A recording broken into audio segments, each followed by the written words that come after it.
पुनः जो तीर्थ यात्रा पर लोग निकले हैं उनसे तेंद्री न्यिमा जी और हम दोनों का एक निवेदन है।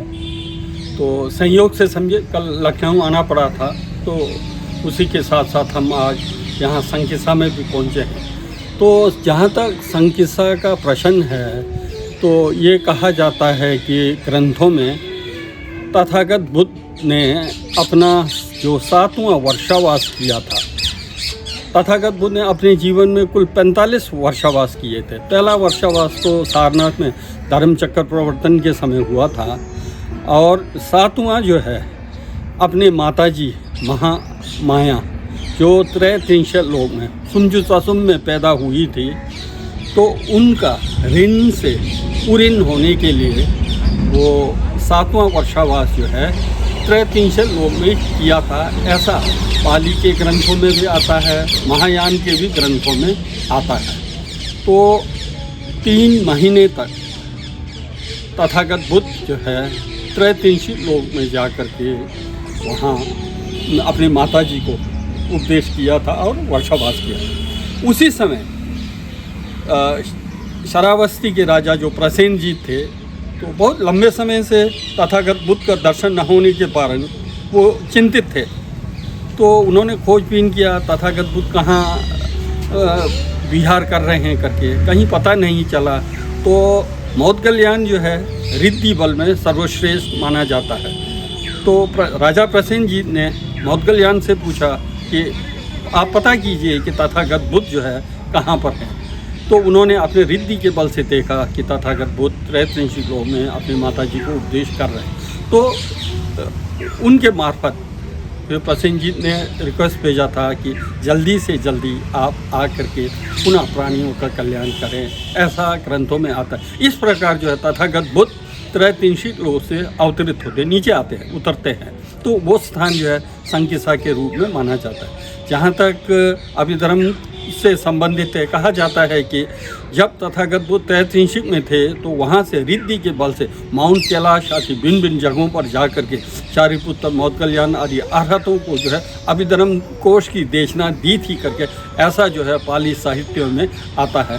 जो भी हो, आज का इतिहासकार ये भी कहते हैं कि तथागत बुद्ध ने यहीं पर शारिपुत्र, मौदगल्यान आदि को अभिधर्म की देशना जो है संकिसा में दिया था, ऐसा मान्यता है। अब विशेष एक में यहाँ जहाँ तक ये आप देख रहे हैं पिलर जो है तथागत बुद्ध का, जो आप अशोक का जो पिलर है वो आप देखते हैं। सारनाथ वाला जो है, जो हमारे रुपये के अंदर है, एम्बलम जो है 4 सिंह वाला है। और फिर आप वैशाली में अगर देखेंगे तो स्तंभ पर एक ही सिंह है। यहाँ पर आप देख रहे हैं तो स्तंभ पर जो है हाथी है। इस संबंध में मेरा अपना व्यक्तिगत विचार है।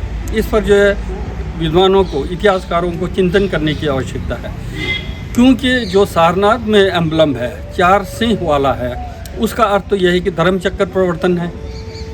4 आर्य सत्य को इंगित करता है। 4 शेर का मतलब है कि तथागत बुद्ध ने कहा है कि दुख है, दुख के कारण है, दुख का निदान मार्ग सत्य है, दुख का परित्याग हो सकता है, निर्वाण है। इन 4 का बोधक के रूप में जो है 4 सिंह माना जाता है। तो यदि ऐसा है तो फिर वैशाली में एक ही सिंह क्यों है? तो मेरा मानना है कि शायद क्योंकि वैशाली में ही प्रजापति के रिक्वेस्ट पर भिक्षु संघ की स्थापना जो है वैशाली में हुआ था। इसलिए पाली ट्रेडिशन के अनुसार ये माना जाता है कि पुरुष ही बुद्धत्व की प्राप्ति कर सकता है। यह है मान्यता है पाली में, लेकिन महायान या वज्रयान में ऐसा नहीं है। लेकिन जो थेरवाद परंपरा में ये माना जाता है कि महिला के रूप में जो है बुद्धत्व की प्राप्ति नहीं हो सकती। इसलिए शायद ऐसा तो नहीं है कि जो वैशाली का जो स्तंभ है उस पर एक ही शेर है। अरहत्व की प्राप्ति तो हो सकती है, बट बुद्धत्व की प्राप्ति शायद, क्योंकि उस समय अशोक के समय में थेरवाद का बोलबाला था, इसलिए उसका बोधक तो नहीं होगा, ऐसा मेरा सोचना है। और यहाँ पर जो है हाथी के रूप में जो दिया गया है, इसका अर्थ यही है, तथागत बुद्ध माता के गर्भ में जब प्रवेश करते हैं तो हाथी के रूप में प्रवेश करते हैं। हाथी और यहाँ पर क्योंकि 3 महीने के लिए जो है तथागत बुद्ध 300 लोग में गए थे, तो पुनः अवतरण के रूप में अशोक ने जो है शायद यहाँ का लाट पर जो सिंबल है ये हाथी तो नहीं रखा होगा, तो अन्यथा ऐसा क्यों है, इस पर जो है चिंतन की आवश्यकता है। इसमें यह भी है कि संकिसा के इतिहास पर जब मैं पीछे मुड़ कर के विचार करता हूँ तो इसमें जो है वज्रयान का तत्व भी निहित है, क्योंकि वज्रयान में जो है सूक्ष्म प्राणवायु की बात आती है, सूक्ष्म शरीर की बात आती है।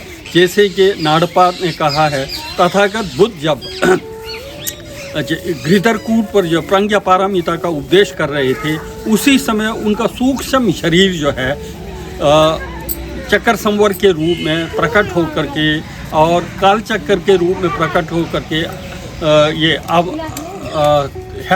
ये दक्षिण भारत धान्य कटक में तंत्र की देशना दे रहे थे। इस प्रकार जो है क्या है, हमारे ये ग्रोथ शरीर से, स्थूल शरीर से सूक्ष्म शरीर का अलग होने का जिक्र जो है तंत्रों में आता है।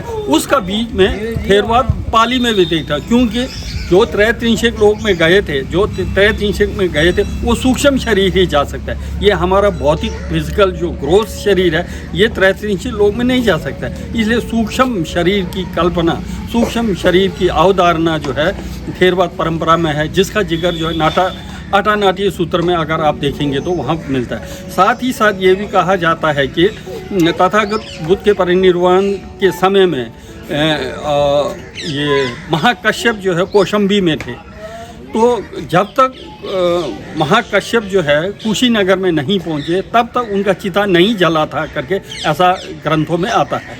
तो उनको जो है 3 दिन समय लगा था। तो तथागत बुद्ध के शरीर पर चिता जलाने का प्रयास किया था, नहीं जला बताते हैं जब तक जो है महाकश्यप नहीं है। जब महाकश्यप आने के पश्चात ही चिता जला करके कहते हैं। और साथ ही साथ महायान टेक्स्ट में ये भी कहा है कि उस समय अंतिम जो विनय का सार है पुनः वो जो है प्रकट होकर के, जैसे हमारा क्रिश्चियन वेरे में है ना, गुड फ्राइडे के दिन जो है जीसस क्राइस्ट जो है पुनर्जीवित जैसा होते हैं, उस प्रकार की कल्पना थोड़ा वहाँ पर भी है। मेरा कहने का अभिप्राय ये है कि जो तंत्र का सूक्ष्म प्राणवायु आदि से संबंधित जो तथ्य हैं वो जो है पाली के ग्रंथों में भी मिलता है। इस चीज़ को भी जब आप संकिसा में आएंगे तो आपको चिंतन करना होगा कि कैसे तथागत बुद्ध जो है त्रैत्रिंशिक लोक में गए, क्या ये स्थूल शरीर गया होगा या सूक्ष्म शरीर गया होगा, कैसे गया होगा, इस पर विचार करना है। जैसे तंत्र में देखेंगे तो ये ढेंगी द्वीपा करके है तत्व संग्रह में ये कहते हैं कि जब तथागत बुद्ध जो है निरंजने में तपस्या कर रहे थे तो उन्होंने अपना सूक्ष्म शरीर जो है अकनिश भुवन में जा करके वहाँ योग तंत्र की देशना देते हैं और फिर बाद में फिर निरंजने में फिर प्रवेश होकर के बुद्धत्व की प्राप्ति करते हैं। ऐसा तंत्र में जो जिक्र है उसका संबंध हम संकिसा के साथ जोड़कर भी विचार कर सकते हैं, ऐसा मेरा मानना है। जब आप लोग यहाँ पर यात्रा पर आएंगे, मेन आप देख रहे हैं सामने स्तूपा है, वो है दर्शनीय, और ये अशोक द्वारा स्थापित जो है स्तंभ है, तो यहाँ आकर के दर्शन करना है और अभिधर्म से संबंधित तत्व का साक्षात्कार हो।